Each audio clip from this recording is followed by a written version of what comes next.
Hola, hola, muy buenos días, apreciados estudiantes de grado séptimo. Sean todos bienvenidos a clases, a nuestros encuentros virtuales semanales. En esta semana del 8 al 15 de marzo vamos a estar practicando, explicando qué es lo que deben resolver durante esta semana, la temática que nos corresponde. Como todos me conocen, mi nombre es Carmen de la Cruz, soy la profesora de lengua castellana del Liceo Mayor de Soledad. Bendiciones a todos. Como siempre inicio mi clase con una frase de reflexión. En esta oportunidad dice lo siguiente: doy gracias a Dios por guiar mis pasos y no abandonarme nunca. Pues primero que todo poner todo en manos de Dios, agradecer, ser muy agradecidos. Decirle a Dios gracias por este día, por respirar, por los alimentos, por mi casa, por librarme de esta enfermedad, ¿verdad? De este virus que está invadiendo toda la tierra. Gracias, Señor, por cada oportunidad que me das. El aprendizaje que vamos a estar trabajando durante esta semana es el siguiente: analizar y proponer textos expositivos, argumentativos y líricos para dar cuenta de sus aspectos de coherencia, cohesión y características formales y no formales.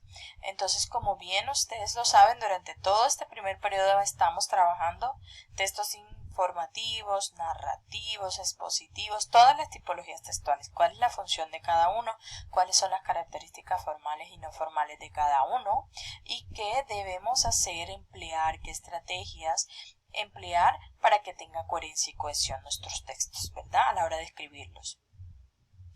Para resolver la guía de esta semana deben tener en cuenta las páginas de la 130 a la 134 del módulo que ustedes tienen en casa, buscar allí estas páginas e ir resolviendo los puntos que aparecen en las páginas.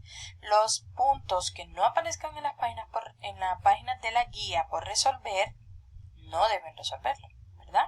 Tengan eso siempre presente. ¿Qué tenemos como primer ejercicio? Bueno, pues en clase primero realizábamos un pequeño debate donde escuchábamos algunas opiniones sobre la existencia de Dios, ¿verdad? Algunos de ustedes opinaban, planteaban que Dios existe. ¿Por qué existe? Para ellos existe Dios, porque para algunos no existe Dios. Finalmente, la idea era pues que analizáramos en qué consiste argumentar. El tema que vamos a trabajar esta semana es ese. Para ello van a resolver este primer ejercicio que dice: lee con atención el siguiente argumento e identifica el tipo de estrategia que utiliza, ¿verdad? Leer bien el texto que está aquí mostrándoles de qué se trata, en qué consiste, y luego resolver la preguntita. La estrategia que utiliza el anterior argumento es ¿y por qué? ¿Cuál es la estrategia? ¿Cuál es la finalidad de este texto? ¿Cuál es la intención de este autor? ¿Convencernos de qué? ¿Verdad?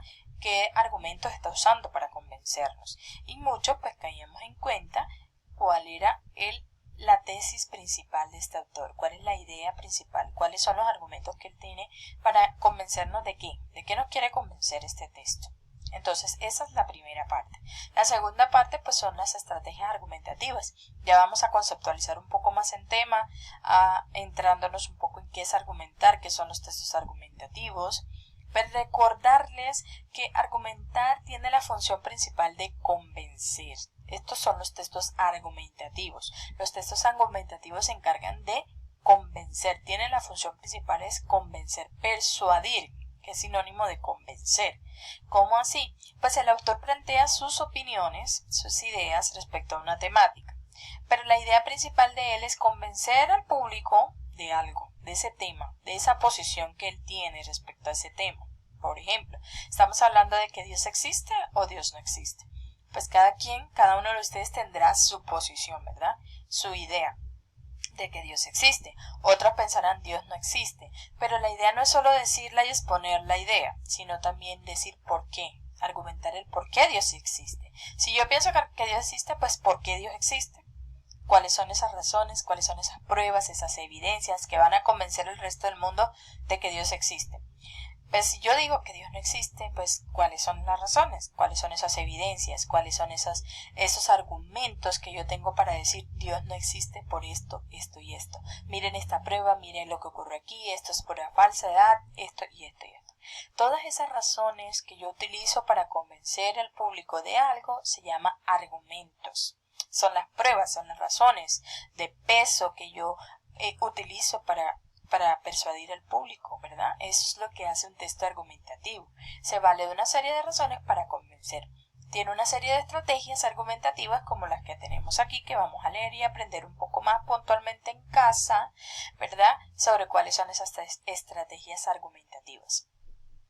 Entonces seguimos hablando de los textos argumentativos. Los textos argumentativos tienen una estructura, igual que los informativos que ya vimos, los narrativos que ya vimos. También tienen una estructura, un cuerpo, ¿verdad? Sobre cómo está escrito estos textos, ¿verdad? Los textos argumentativos tienen una introducción, que ya la hablábamos en clase, la anotábamos, tomábamos apuntes de esto. Tiene una introducción, que es donde se presenta el tema, ¿verdad? Tiene una tesis, que es la idea o frase principal donde yo ya voy a poner mi opinión personal de ese tema. Es decir, estoy hablando de Dios, ¿verdad?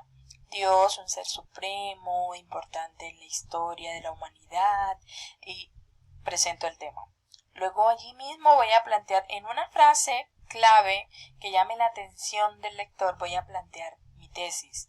Mi tesis no es más que mi opinión personal sobre Dios, en este caso que estamos hablando. Entonces, ¿cuál sería la tesis? Bueno, ya presenté el tema, ya hablé de Dios, ya dije de lo que voy a hablar en la introducción. Corta, pero importante. Luego planteo la tesis. Bueno, Dios sí existe porque lo siento en mi corazón. ¿Será que Dios existe? O la importancia de creer en Dios. Eso puede ser una tesis. Pero en la tesis yo debo decir si estoy a favor o si estoy en contra de Dios. En el caso que ese sea el tema del que se va a hablar. Si estoy a favor o si estoy en contra. Si pienso que sí, estoy de acuerdo o en desacuerdo. La tesis es mi opinión personal, puntual, sobre el tema que estoy hablando. Ya luego vienen los argumentos, que es la tercera parte. Ya habíamos dicho que introducción, tesis, luego argumentos. Los argumentos ya el desarrollo como tal, la parte importante del texto. Como en la narración es el nudo, acá vienen siendo ya las razones de por qué Dios existe. Mira, Dios existe por esto y esto y esto y esto. Dios no existe por esto y esto. Si yo pienso que sí existe, empiezo a argumentar y a decir por qué sí existe. Empiezo a buscar argumentos de autoridad, explicaciones científicas, textos en la Biblia, que puedan las personas leer y puedan decir si existe. Pero si digo no existe, entonces mi tesis debe decir Dios no existe porque nunca lo hemos visto. Y empiezo a argumentar debajo. No existe por esto y esto y esto y esto. Ampliamente. Todos los textos deben ser amplios, ¿verdad? No debemos quedarnos en lo poquito, sino ampliar, investigar, ir más allá. Entonces ya los argumentos es la parte central donde desarrollo los porqués, las razones, las evidencias y al final la conclusión, que es un resumen, una síntesis de lo que yo estoy diciendo en sí en ese texto, de cuál es mi posición en sí y qué es lo que quiero decir con ese texto. Esas son las partes del texto argumentativo, importantísimas. Leamos las estrategias importantes también en esta actividad y los tipos de conectores que debemos usar para argumentar. ¿Qué son los conectores? Creo que ya hemos oído mencionar sobre esas palabras que enlazan, se llama conectar. Conectores quiere decir las palabritas que enlazan una frase con otra, una oración con otra y que le da sentido porque se escuche más lógica, más coherente, ¿verdad? Cuando estoy escribiendo un texto, sea argumentativo, narrativo, de cualquier tipo, usar conectores es clave. Eso le da más sentido, más coherencia a mi texto. Utilícenlos, ténganlos en cuenta. En la guía les está mostrando cuáles son esos tipos de textos de conectores, para argumentar. Debemos leerlos y mirar el significado del tipo de conector que es.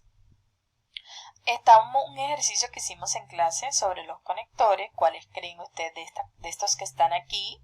Que debe ir en esta frase para completarla, ¿verdad? Para que le diera sentido a la frase. Este ejercicio lo hicimos en clase para practicar el tema de los conectores.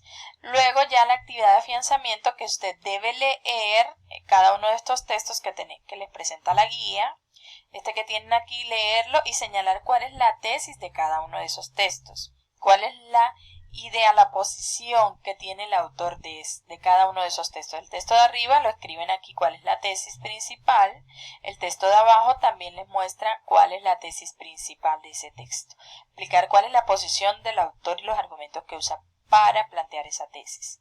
Como segundo punto, completar el texto con los conectores. De acuerdo a los cuadros que tenían acá anteriormente sobre los conectores, usted va a mirar cuál de estos es el que combina, que cabe coherentemente en las líneas que están en los espacios en blanco. Usted los va a colocar aquí. ¿Qué conectores cree que va aquí? ¿Cuál cree usted que va aquí? Que enlaza con el texto que va leyendo. Lo mismo en esta parte, colocar los conectores. ¿Listo? Bueno, a partir de este momento usted tiene la disposición para desarrollar la guía de trabajo de esta semana con los textos argumentativos. También les voy a mandar un videito de apoyo para que lo resuelvan y una actividad de caligrafía también para esta semana y la agregan en la tarea de clase. Bendiciones a todos, feliz día, si tienen dudas me pueden